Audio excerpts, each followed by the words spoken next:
Oke, hari ini kita bakal ngobrolin sesuatu yang kedengerannya kayak film fiksi ilmiah, tapi ternyata makin dekat sama kenyataan. Yup, membaca pikiran. Sebuah konsep yang seru banget sekaligus agak bikin merinding ya. Dan sekarang konsep ini pindah dari dunia fantasi langsung ke laboratorium teknologi canggih. Coba deh bayangin, pernah nggak sih kepikiran, andai aja gue bisa baca pikiran orang lain, biar tahu gitu apa yang sebenarnya dipikirin bos, pasangan, atau teman kita. Kemampuan ini tuh kayaknya jadi salah satu kekuatan super yang paling sering kita hayalin, ya kan? Ya, dan tentu aja pop culture suka banget sama ide ini. Kita lihat deh di drama-drama Korea, kan sering banget tuh ada karakter yang bisa denger pikiran orang lain. Itu jadi bumbu utama ceritanya yang ngingetin kita betapa besarnya keinginan kita buat bisa saling ngerti satu sama lain secara total. Oke, cukup fantasinya. Sekarang coba kita tarik dulu deh ke dunia nyata. Gimana sih sebenarnya psikologi ngelihat soal baca pikiran ini? Spoiler, ini bukan sulap, bukan sihir, tapi lebih ke sebuah skill yang kita semua, sadar nggak sadar, latih setiap hari. Jadi, menurut para psikolog, yang kita sebut membaca pikiran itu sebenarnya seni menginterpretasi. Kita semua secara nggak sadar terus-terusan coba nebak isi kepala orang lain. Lewat apa? Ya dari ekspresi muka, gerak-gerik tubuhnya, nada suaranya. Ini tuh skill sosial dasar, bukan kekuatan super.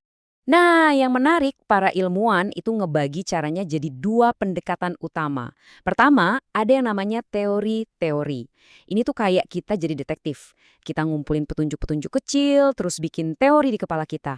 Oh, dia kayaknya lagi nggak mood deh, soalnya balas chatnya singkat. Gitu.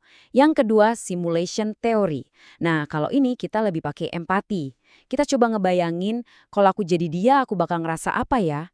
Dua-duanya kita pakai, tergantung situasi. Dan ini penting banget nih buat dicatat.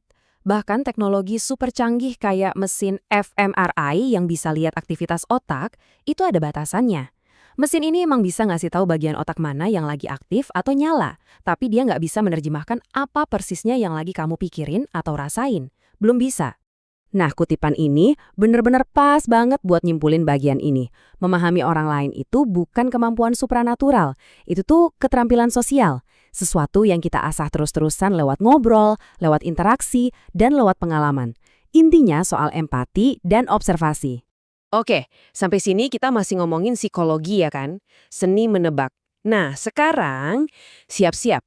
Kita bakal pindah gigi dan masuk ke dunia di mana mesin benar-benar mulai bisa ngintip ke dalam otak kita. Jadi, pertanyaan yang tadinya cuma ada di film-film, sekarang jadi pertanyaan serius di lab-lab sains di seluruh dunia.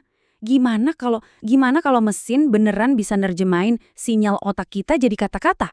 Dan inilah jawabannya. Kenalin Brain 2 QWERTY. Ini bukan konsep, bukan fiksi ilmiah lagi. Ini sistem beneran yang dirancang buat ngelakuin hal yang luar biasa. Nerjemahin aktivitas otak kamu jadi teks di layar. Dan yang paling penting, ini non-invasif. Nggak perlu operasi, nggak perlu nanam chip di otak. Jadi gini cara kerjanya. Teknologi yang dikembangin sama para peneliti di Meta AI ini merekam sinyal otak pakai alat namanya MEG atau EEG. Nah, dia ngerekamnya pas seseorang lagi mikirin kalimat yang mau dia ketik. Terus, AI-nya yang super canggih itu langsung merekonstruksi kalimat itu, cuma dari sinyal otaknya. Wah! Dan ini bukan cuma omong kosong loh. Lihat deh datanya di tabel ini. Ini nunjukin seberapa akurat teknologinya. Pakai MEG, tingkat kesalahan karakternya rata-rata cuma 32%, bahkan di subjek terbaik bisa turun sampai 19%. Ini bukan nebak-nebak lagi, ini beneran decoding otak dengan akurasi yang bisa diukur. Dan ternyata, Brain2QWERTY ini bukan satu-satunya pemain di bidang ini loh. Ada juga sistem lain kayak Mind Semantics, yang ini lebih gila lagi. Dia bisa ngubah sinyal otak dari apa yang seseorang lihat jadi deskripsi teks. Jadi bayangin aja, mesin bisa bikin caption buat gambar yang cuma ada di dalam kepala kamu. Oke, semua ini kedengerannya keren banget kan? Luar biasa. Tapi, di saat yang sama, ini juga ngebuka kotak Pandora. Kotak yang isinya pertanyaan-pertanyaan etis yang rumit. Apa artinya semua ini buat satu-satunya ruang yang benar-benar privat yang kita punya, yaitu pikiran kita? Nah, disinilah kita kenalan sama konsep yang sekarang lagi jadi perdebatan panas. Privasi mental. Ini adalah hak kita buat ngejaga data otak kita, pikiran kita, emosi kita, bahkan bias-bias kita tetap aman. Aman dari orang yang mau ngintip tanpa izin. Ini benteng pertahanan terakhir kita sebagai manusia. Nah, buat ngeliat gimana sih manusia bakal bereaksi sama teknologi kayak gini, para peneliti ngelakuin sebuah eksperimen yang jenius sih. Mereka pakai trik sulap buat ngeyakinin para peserta kalau mereka udah nyiptain mesin pembaca pikiran yang beneran canggih. Dan hasilnya mengejutkan. Sekitar 80% peserta itu nggak cuma percaya sama apa kata mesin, yang padahal bohongan itu, tapi mereka bahkan sampai mengubah pandangan mereka sendiri biar cocok sama apa yang mesin itu bilang. Ini nunjukin betapa rentannya kita, betapa gampangnya pikiran kita dimanipulasi sama teknologi. Dampaknya ke kesehatan mental kita bisa serius banget. Coba bayangin, kalau kita terus-terusan khawatir data otak kita disalahgunain, itu bisa bikin cemas, bahkan paranoid. Belum lagi tekanan sosial buat selalu punya pikiran yang sempurna atau bener, bisa stres kronis, bahkan depresi. Suka atau nggak suka, kita lagi jalan ke masa depan di mana teknologi kayak gini bakal makin umum. Dan ini maksa kita semua buat ngehadapin pertanyaan-pertanyaan yang paling mendasar soal siapa kita dan apa itu kebebasan.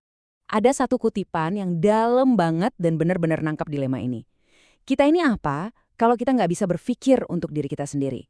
Saat pikiran kita nggak lagi jadi milik kita 100%, esensi dari kemandirian kita, kebebasan kita jadi terancam. Jadi, saya mau tinggalin kalian dengan satu pertanyaan ini buat direnungin. Kalau nanti batasan antara dunia di dalam kepala kita dan dunia di luar sana mulai kabur. Kalau pikiran kita udah nggak jadi tempat yang privat lagi, kita ini jadi siapa? Ini pertanyaan besar yang harus kita jawab bareng-bareng.